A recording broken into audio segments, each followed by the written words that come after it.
It was 8:43 on a rainy Thursday morning when my mother looked me straight in the eyes and said something I will never forget. "You owe your sister this baby." At first, I laughed because I honestly thought she was joking. She wasn't. I was 29 years old, 7 months pregnant with my first child, and sitting in my parents' dining room while my mother calmly explained why my unborn baby belonged to someone else.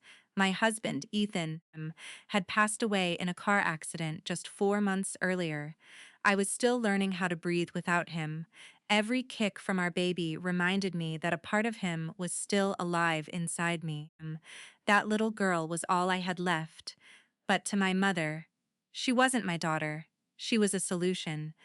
Looking back now, that conversation was the beginning of the biggest betrayal of my life. Growing up, I always knew my older sister, Vanessa, was the favorite. If Vanessa wanted something, she got it. If I achieved something, my parents barely noticed. When Vanessa failed college twice, Mom blamed the professors. When I graduated with honors, she said, "Don't get a big head." I spent years convincing myself it wasn't favoritism. I was lying to myself. Vanessa had struggled with infertility for almost 8 years. She and her husband, Brian, had spent thousands on treatments. Every failed pregnancy broke her a little more. I genuinely felt sorry for her. I drove her to doctor's appointments. I stayed with her after surgeries. I cried with her when another IVF attempt failed, never, not even once. Did I imagine my compassion would eventually be used against me? Then something happened that changed everything. 3 years into my marriage, Ethan and I found out I was pregnant. We weren't even trying anymore. After everything we'd been through, it felt like a miracle. Ethan lifted me off the kitchen floor and spun me around until we were both laughing and crying. "I can't wait to meet our little girl," he whispered against my forehead. Those were some of the happiest weeks of my life. Then Ethan never came home from work. A distracted driver crossed the center line. The police officer standing at my door didn't have to say much. I already knew. I remember collapsing onto the porch while holding my stomach, begging my baby not to leave me too. The funeral passed like a blur. Everyone hugged me. Everyone promised they'd help, but after a few weeks, those promises disappeared, except one. My mother started visiting almost every day. At first, I thought she was trying to support me. She cooked meals. She cleaned my apartment. She reminded me to take vitamins. I was grateful. I had no idea she was preparing me for something much darker. A month later, she invited me to dinner. Vanessa and Brian were already there. Nobody smiled. Mom folded her hands together. "Honey," she began softly, "we've been talking." Any sentence that starts that way never ends well. Vanessa started crying. "I'll never be a mother." I reached across the table. "I'm so sorry." She pulled her hand away. "You don't understand." Before I could respond, Mom leaned forward. "You can fix this." I frowned. "What do you mean?" She looked at my stomach. "You can give Vanessa your baby." I honestly thought I had misheard. "What?" "Think about it," she continued. "You're young, you can have another child someday." I stared at her. "My husband is dead, I know. This is his daughter, I know. And you want me to hand her over?"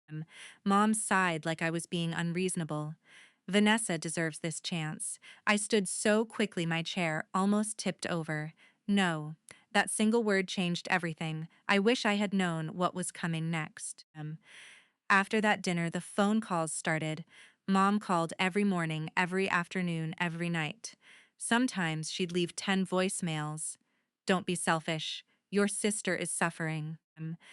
Family sacrifices for family. When I stopped answering, she showed up at my apartment. If I didn't open the door, she'd wait in the parking lot. She even started bringing Vanessa with her. Vanessa would cry outside my window. "I've already picked out a nursery. I already love her. I'll be a better mother than you." That last sentence hit harder than she realized. Because part of me wondered if she was right. I was grieving, terrified, alone. Maybe my daughter deserved someone stronger. That thought haunted me for weeks. Then my best friend, Rachel, looked me in the eyes, and said something I desperately needed to hear. "They're not trying to help you. They're trying to break you." Those words stayed with me. A few days later, Mom invited me to lunch. Against my better judgment, I went. She slid a folder across the table. Inside were legal adoption papers, already completed. They had filled in every detail except my signature. Vanessa smiled through tears. We wanted to make it easy. They called giving away my baby easy. I pushed the papers back. No. Mom's face hardened instantly. "You'll regret this." "I don't think so. You can't raise a child alone." "I'll figure it out." She laughed. "No, you won't. People in the restaurant started looking at us." She didn't care. "You don't even own your apartment." "I pay my rent. For now." She leaned closer. "Without family, you'll fail." I walked out before I started crying. But what happened next shocked me. 3 days later, I arrived home to find my landlord waiting outside. He looked uncomfortable. "I'm sorry," he said. "What happened?" "The lease won't be renewed." "What?" "I received some concerning information." "What information?" He hesitated. Someone claimed you've become mentally unstable after your husband's death, and that neighbors are worried about the baby." I felt the blood drain from my face. "Who told you that?" He wouldn't answer. He didn't have to. I already knew. Mom, that evening I confronted her. She didn't deny it. "I was protecting my granddaughter. You tried to make me homeless."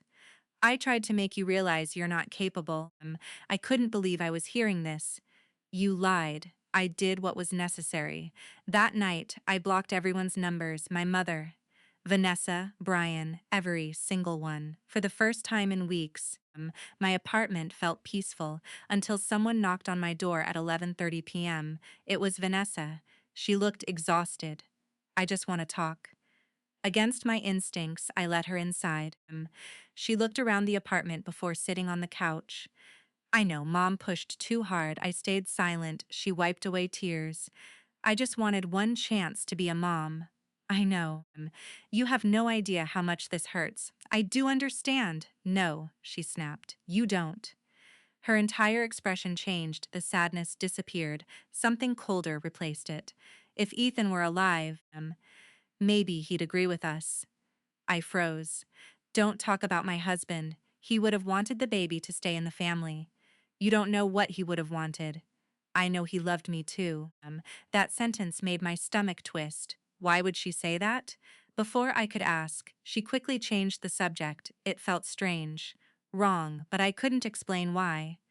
Looking back now, that tiny moment should have terrified me, because it was the first crack in a secret that had been buried for decades. The next morning, I woke up to 23 missed calls. Not from my mother, from Brian. I almost ignored them. Instead, I answered. His voice was shaking. "You need to leave your apartment." "What? Today? Why? They're coming." "Who?" He whispered one sentence that made my heart stop. "My wife and your mother are planning to take your baby the moment she's born." Then the line went dead. I stood there holding my phone, unable to breathe. I thought losing my husband had been the worst pain I'd ever experienced. I was wrong because I had no idea that an even darker family secret was about to surface, one that would make me question everything I believed about my own family. Brian's call ended before I could ask another question. I called him back immediately, straight to voicemail. Agon, nothing. My hands were shaking so badly I almost dropped my phone. I locked every door, closed every curtain, and spent the next hour staring out my apartment window, expecting my mother or Vanessa to pull into the parking lot. Instead, Rachel arrived. The moment she saw my face, she knew something was wrong. "What happened?" I told her everything. Brian's warning, the adoption papers, the lies to my landlord, every single detail. When I finished, she didn't hesitate. "You're not staying here." Within 2 hours, I packed a suitcase and moved into Rachel's guest room. I didn't tell anyone where I had gone, not even my parents. especially not my parents. For the first time in weeks, I felt safe. I was wrong. The next afternoon, my phone rang. It was the hospital where my obstetrician worked. Mrs. Carter? Yes. We've received paperwork requesting that your sister be listed as your emergency guardian during delivery. I nearly dropped the phone. What paperwork? It appears to be signed by your mother. I never authorized anything. The receptionist paused. That's what I thought. She quietly transferred me to the hospital's legal department. Within an hour, every unauthorized document had been removed from my file.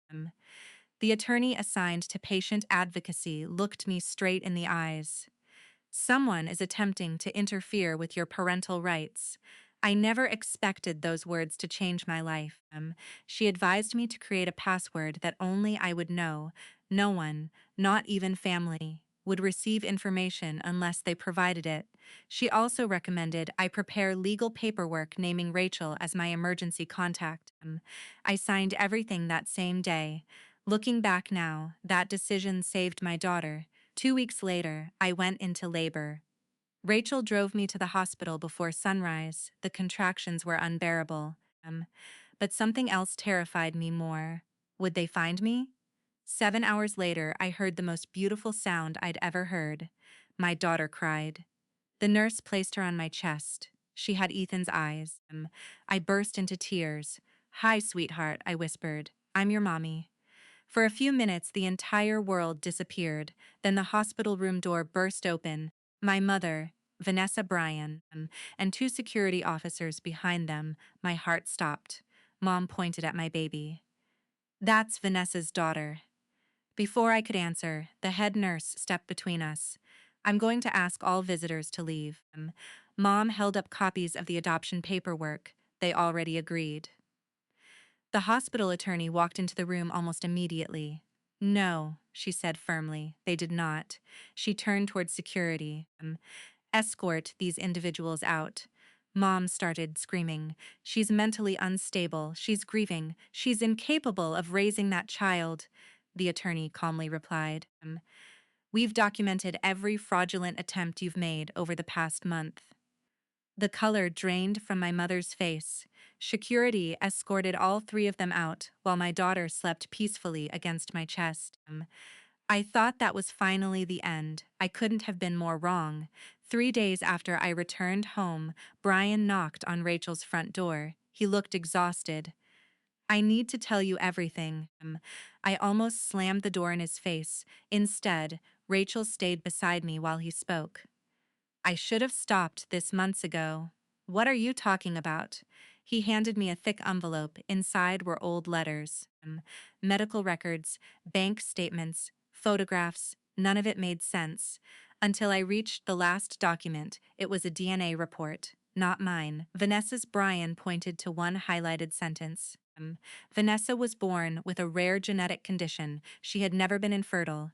She had undergone an elective procedure years earlier. I stared at him. What? He nodded slowly. She chose not to have children. I couldn't breathe. Then, why? Because your mother made her. What? Brian lowered his head. When Vanessa was 23, your mother convinced her that pregnancy would ruin her career and body. She pressured her into surgery she later regretted. My mind raced. So, all these years, your mother blamed doctors instead of admitting what she'd done. I couldn't believe it. The woman who spent years pretending to comfort her infertile daughter had actually caused the entire tragedy herself. But Brian wasn't finished. There's something else. He slid one final envelope across the table. This is why your mother wanted your baby so badly. Inside was a copy of my grandmother's will. A paragraph had been highlighted. It stated that the largest share of my grandmother's estate would pass to the first biological great-grandchild born into the family, nearly $4 million. I looked at Brian. My baby, he nodded. If Vanessa legally adopted her before anyone knew the truth, your mother planned to control the inheritance. Everything suddenly made sense. The pressure, the lies, the fake concern, the harassment. None of it had been about love. It had been about money. Then something happened that changed everything. Rachel convinced me not to confront them immediately. Instead, we hired an attorney. For nearly 3 months, evidence was quietly collected: pawned recordings, gammas, hospital documents, witness statements. Brian cooperated fully. He admitted everything. He even produced recordings of my mother planning how to convince a judge that I was emotionally unstable after Ethan's death. When my attorney played those recordings for me, I cried. Not because I was hurt anymore, because I finally understood that none of this had ever been my fault.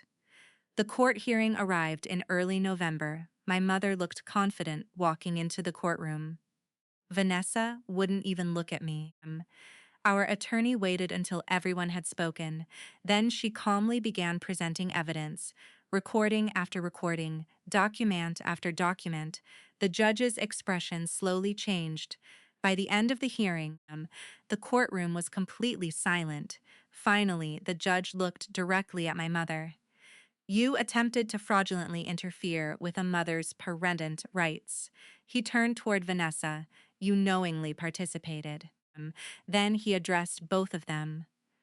This court finds your conduct deeply disturbing. Protective orders were granted immediately. My mother was ordered to have no contact with either me or my daughter. The court also referred the fraud allegations for criminal investigation. Vanessa burst into tears. For the first time, I believed they weren't tears for losing my daughter. They were tears because the lies had finally caught up with her. Outside the courthouse, reporters were waiting. Someone had leaked the story. Mom tried hiding behind her lawyer. The same woman who spent months calling me selfish suddenly had cameras asking why she tried to steal her own granddaughter. She had no answers. A few weeks later, the criminal investigation concluded. My mother accepted a plea agreement involving fraud-related charges connected to forged documents and interference with legal records. She lost her position on the charity board she had bragged about for years. Most of her friends stopped speaking to her after learning the truth.